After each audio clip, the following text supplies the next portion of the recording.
Muy buenas tardes a todos nuestros seguidores de Facebook. Hoy nos encontramos con el doctor Horacio Vargas, especialista en psiquiatría, que nos va a hablar de un tema muy importante que es la violencia de género. Muy buenas tardes, doctor. Muy buenas tardes, sí. Gracias por la entrevista. Muchas gracias a usted, doctor. ¿Nos puede explicar qué lleva a una mujer a aceptar la conducta violenta de su pareja? Hay varios factores, ¿no? que tienen que ver, por ejemplo, con las características de la persona, ¿no? Si es una persona sumisa, temerosa, que depende económicamente del esposo o de la pareja, esto puede favorecer. A veces se da esta situación también de que si tienen hijos, por no dejar desamparados a los hijos frente a una posibilidad de denuncia contra el padre, prefieren también evitarlo, ¿no? Esto en cuanto a las características de la persona, digamos, de la mujer agredida.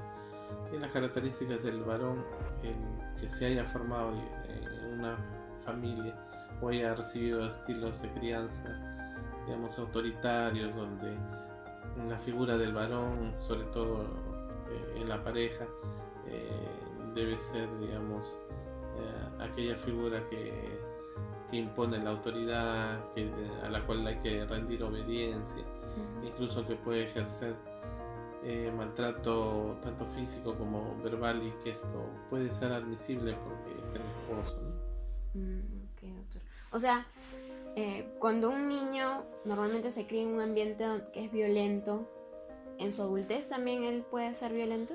No necesariamente, pero puede incorporar esos patrones de conducta. Okay. Los puede incorporar, porque generalmente los niños, cuanto más pequeños son, aprenden más de lo que observan que de lo que escuchan. O sea, los padres le pueden decir no pegues, ¿no? Trata con respeto a las personas, pero si ven de que hacen lo contrario, ellos van a copiar más lo que observan, ¿no? Entonces, un punto fundamental también para evitar la violencia de género es la formación en valores, ¿no?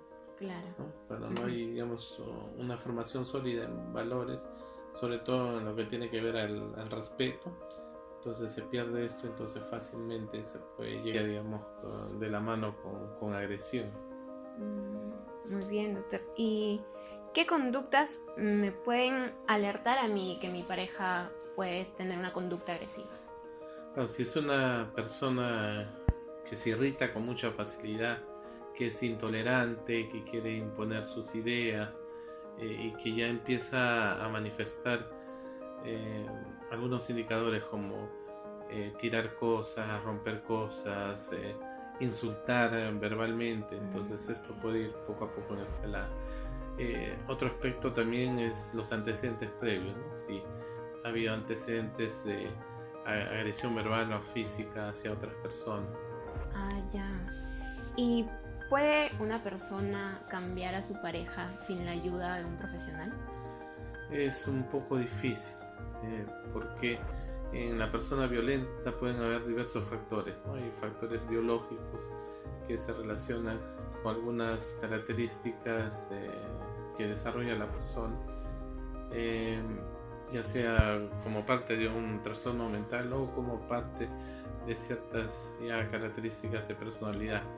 Pero por otro lado hay vinculado a un cierto sistema, digamos, de crianza, ¿no? En el cual han aprendido a imponerse, a ser violentos, su medio social, cultural también.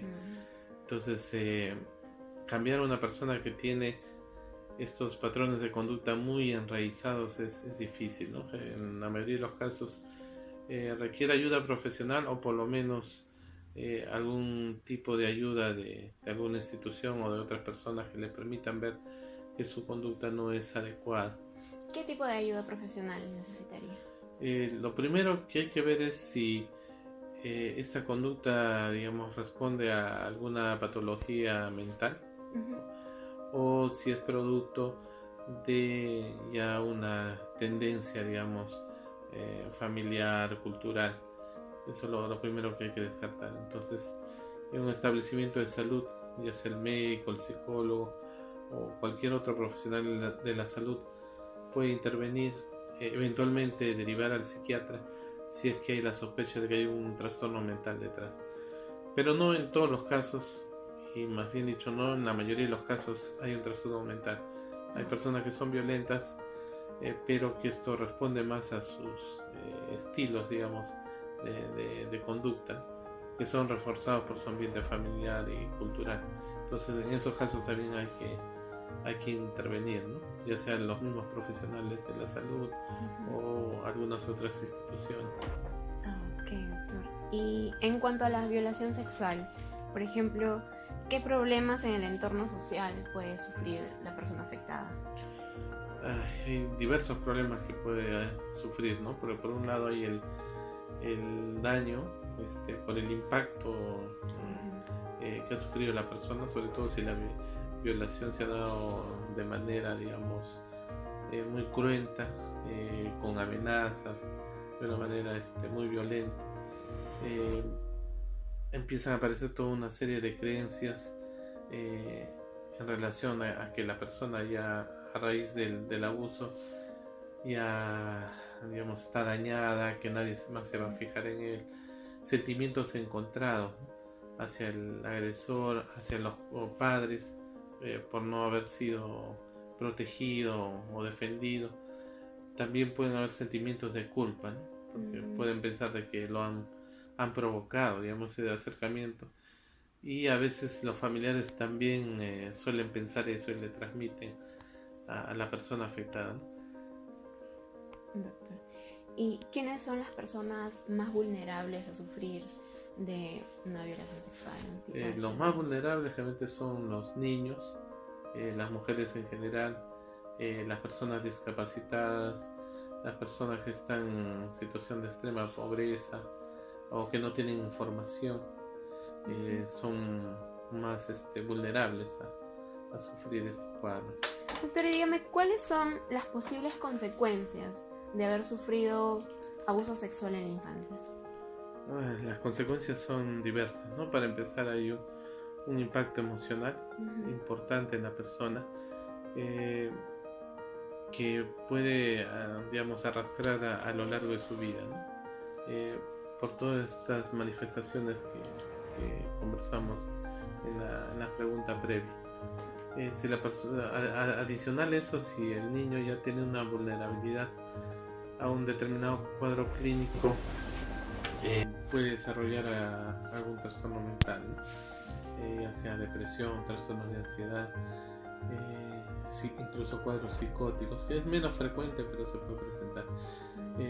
Uno de los cuadros que podría presentarse con más frecuencia es el llamado trastorno de estrés postraumático, que se presenta generalmente en situaciones en que la persona está expuesta a un evento que puede comprometer a situaciones de desastres naturales, accidentes, guerras, pero también cuando han sido víctimas de abuso sexual, un buen porcentaje, 30-40%, sobre todo si es este cuadro.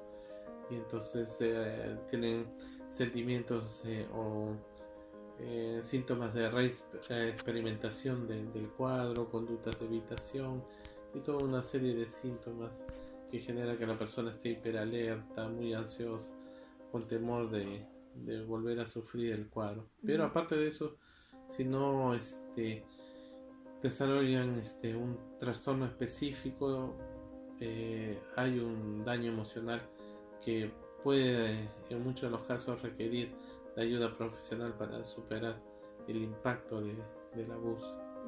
Ok, doctor. ¿Y de qué manera usted cree que se puede prevenir que no haya tanta ocurrencia de violencia sexual en niños? Es importante ir preparando a los niños, decirles de que nadie puede tocar su cuerpo sin permiso, ¿no? Que tengan cuidado con personas extrañas.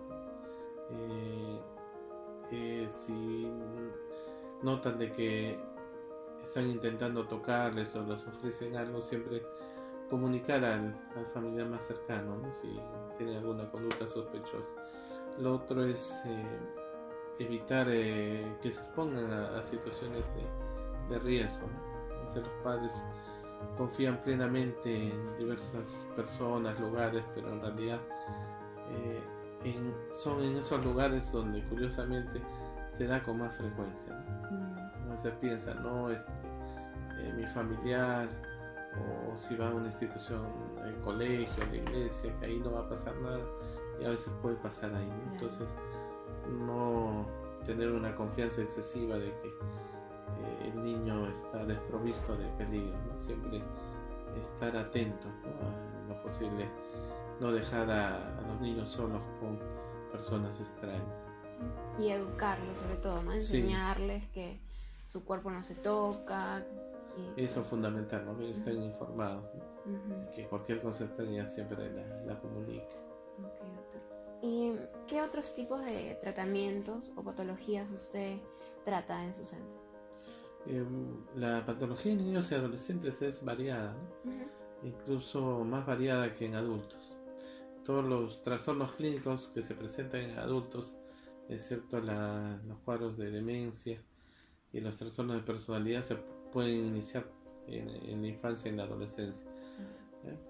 Por decir, trastornos depresivos, trastornos de ansiedad, trastornos adictivos, trastornos de la conducta alimentaria, trastornos psicóticos, ¿no? De los más diversos. Pero hay un grupo de patologías que empiezan ya sea en la infancia, sobre todo en la infancia o también en la adolescencia, pero que no inician en la etapa adulta. Por ejemplo, los cuadros de retraso mental, el trastorno por déficit de atención con hiperactividad, los trastornos del espectro autista, los trastornos de conducta, los trastornos de TIC. O sea, hay un grupo variado de cuadros que empiezan en la infancia y pueden prolongarse a lo largo de la vida, ¿no? Hasta la etapa adulta. Y por último, ¿nos puede decir dónde lo podemos encontrar?